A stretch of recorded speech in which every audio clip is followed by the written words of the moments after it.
What's up, everyone? Going to be doing a quick guide on Atlas. Going to mostly be in the training range, explaining a lot of Atlas's mechanics, how to play him, what to be looking for, what cards you should be using in your loadout. So let's go ahead and get into it. First off, I'm going to be talking about his talents: Deja Vu, Temporal Divide, and Unstable Fissure. The main two that you will be using as a competitive Atlas, or trying to climb the ranks in ranked. If you want to climb the leaderboard, I would suggest using either Temporal Divide or Deja Vu. Temporal Divide is a little more around your team. It's a giant shield. Let's go ahead and pick this up. It pretty much covers the entire mid cap on any map. It's huge, it's massive, it can give a movement speed buff to your team if you run beyond the Veil, and it pretty much can't be broken, so it's really powerful. You can split maps, win trades that way. Atlas's impact can be felt pretty much through all of the map with this legendary. Next, Deja Vu. Deja Vu gives yourself a little more, it's a little more selfish, gives you a little bit more power with your setback. It becomes a giant AoE, a lot easier to land. In trade-off, your shield does go back to regular size. This isn't the worst thing in the world. It does mean the speed buff's a little harder to apply to your teammates. However, it's a lot, a little more selfish in the sense that it's a lower CD and it only works for yourself because it's not that big. Granted, your teammates can still get value out of it. I think this is personally not that bad of a talent. You can run it in some situations where there's a lot of corners and you need to like chuck it over and just try and lob someone. If you're against Fernando or Khan, you could hit them in their head with the lob and you can actually set them back. You go around shield, so it does have its purposes and its place. It also gives you that shorter CD, like I said, which can be useful in times since Temporal Divide does make your cooldown really long. Next up, Unstable Fissure. This card is really not that great. While it does look really fun to use, it just doesn't provide enough for your team or yourself. See how much damage it does. It does have damage fall off, so the further away, like, it was a little wonky. Like, I don't even know why that did 554, but it was really close, and it takes 3 seconds for it to detonate, so it could be rather predictable. I think it's a pretty gimmicky talent, but the other two just outclass it in every way. Let's go ahead and pick up Temporal Divide because I think this is the main one we're going to be talking about. One basic thing that not a lot of people actually realize with Atlas is that most of his abilities and cooldowns actually have lockouts. So when I shoot here, look at my hotbar, you'll see that 3 of my abilities are locked out. I can't use them. The only thing that I can lock out, or I can use, is Second Chance, which is really good because you can learn that if you, let's say you're going for a shot, you get a shot off, but you get low and you need a second chance, you can actually cancel that shot and rewind. But you can't throw down your shield, you can't set back, you can't ult. This is also worth noting for the other abilities. Setback has a lockout duration, so I can shoot, setback, shoot. That was the fastest I was doing it. There's a small lockout timer on it. That's the same thing that goes for the shield. You can't shoot and shield at the same time. You have to wait. So choosing when you want to shoot or when you want to deploy an ability is very important. The more you play Atlas, the more you'll learn to like weave your shots in and out of combos. Getting a shot here, knowing you need a shield, shooting here, right-clicking, shooting again. Atlas is a little clunkier in the terms of just this kind of cooldown management, but you'll learn to deal with it. Other characters like Ashe, for example, you can shoot Battering Ram Dash instantly and cancel the animation. Animation canceling is a little tougher on Atlas, but once you learn the timings and realize how long you're locked out for, you can play around it and make better decisions. To Atlas's gun. Atlas's gun does 900 damage from close range. You can fully charge this shot, deal 900 as well. It does 3 different kind of modes, 4 different modes actually. The 15 pellet spread, which is this one, which is just tapping, which I'm going to refer to as. You have a little bit shorter of a burst, which does 10. And if you charge it up even longer, you can get it to do 5, like it is there. If you fully charge it for 1.5 seconds, you can deal 900 damage in a burst shot, 1350 if you do hit a headshot. Your damage fall off is right around here-ish. I had it sprayed and laid out last time, but I just reloaded training range. You can see I'm going to start to feel the damage fall off with fully charged shots here. If I tap with left click, you're going to notice I'm doing a lot less damage than I was before. You can also see the spread. The recoil is going to impact your aim. This is why I suggest tapping is best for close range. Tapping is also a higher damage output compared to the rest of the modes. It does take less time for it to come off. Does all the same damage, just shoots a little bit slower, but you are trading off that time for accuracy. You can go further with holding it in and charging it for shot a little more.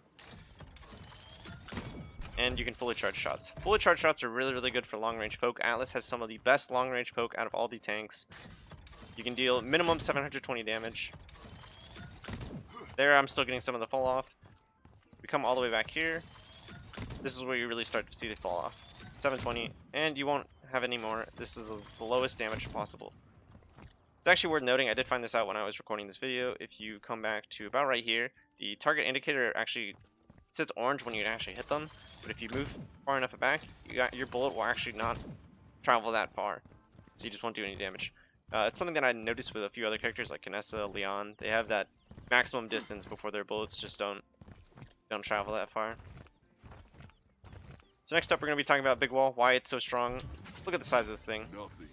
You can pretty much cut off half of a map. You can save teammates.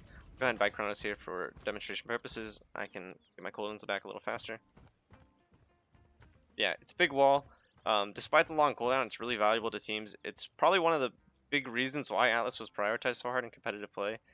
You could just change team fights with it. You can cover the entire map. Like an example being Frog Isle. Frog Isle, you can pretty much cover the entire map. From danger side, help your point tank, help your sniper battle since they are getting that shield. For example here, if we spawn in that Cassie, we can protect our Fern over here, while still also, let's say an enemy's here, we can fight over here, win the trade on both sides. After that, you can also look to run through it and get that movement speed buff from Beyond the Veil. It's so easy to apply to your teammates because of the size of the map. It's the wall, it's just really useful. Atlas's wall being such a strong ability, enemy teams are going to actively look to try and counter it. A few ways enemy teams can counter Big Wall is whenever you try and use it, they'll either actively back up, disengage, or run past it. So when you're looking to place an Atlas wall, you need to try and put it in a place where it can help your team, it helps yourself, and you can effectively use it without forcing your other CDs out, like Second Chance. You don't want to put your shield down and have to use Second Chance right away. Both your cooldowns will be down for at least 15 seconds, and you'll be in a bad spot. You'll pretty much be a sitting duck.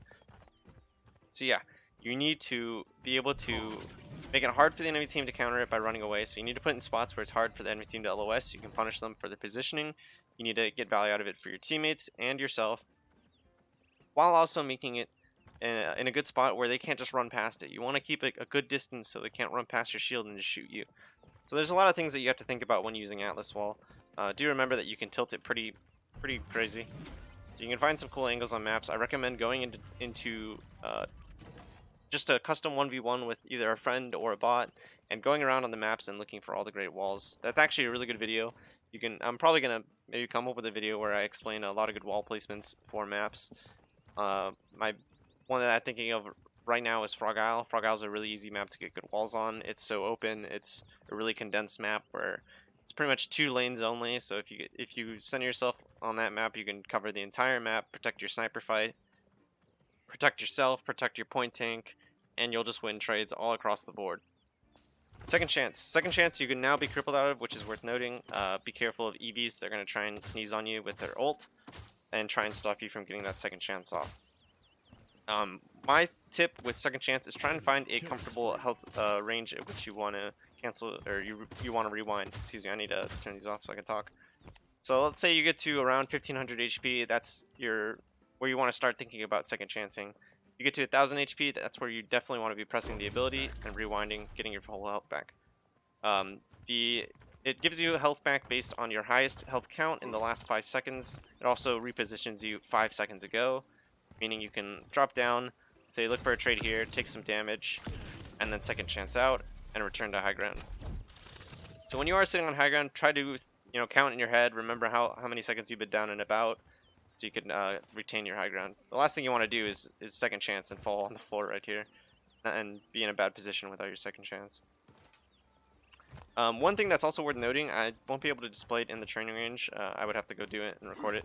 But Makoa and Torvald, for example, have 2 ways of stopping you from getting your Second Chance off. They have a stun, basically. Any kind of CC can be used to mess up an Atlas's Second Chance. If a Makoa is smart, they'll try and hook you around 1500 HP. That way you can get stunned and their enemy team can hopefully burst you out and not let you get your Second Chance off. Same thing with Torvalds. You want to try and space yourself against them. If you do this correctly, you won't get silenced, you won't have your Second Chance be cancelled, and you can hopefully live. This is like one way that teams will try and shut down Atlases. They want to make it harder for you to get your Second Chance off, because if you do, you're not getting value out of your movement CD, you're not getting value out of your health reset. Second chance is a really strong cooldown. It's 18 seconds for a reason. You want to make sure you get value out of it before you die. The last thing you want to do as an Atlas is actually die and not use your second chance. So make sure you adjust based on the enemy comp how you want to use this ability. One last reminder with second chance is that it does TP you back to your latest spot 5 seconds ago, meaning if you are running and you're shooting around, second chance, you're going to travel back to your original spot. This can be really good. You can lead enemies away, you can kind of bait them into bad spots and then TP out. This is also how you make your movement ability. Yeah, and that's going to be it for this quick Atlas guy. I hope you guys learned something from that. That is the main purpose of my videos and my guides, to teach you guys more about Paladins. So hopefully you guys did learn something. One last thing I do want to mention is a few cards that you can run on Atlas. I recommend trying out Beyond the Veil, Distant Memory, Continuum Shift, Paradox, and Old Wounds. Thanks for watching. Don't forget to leave a like and subscribe to my channel. See you guys next time.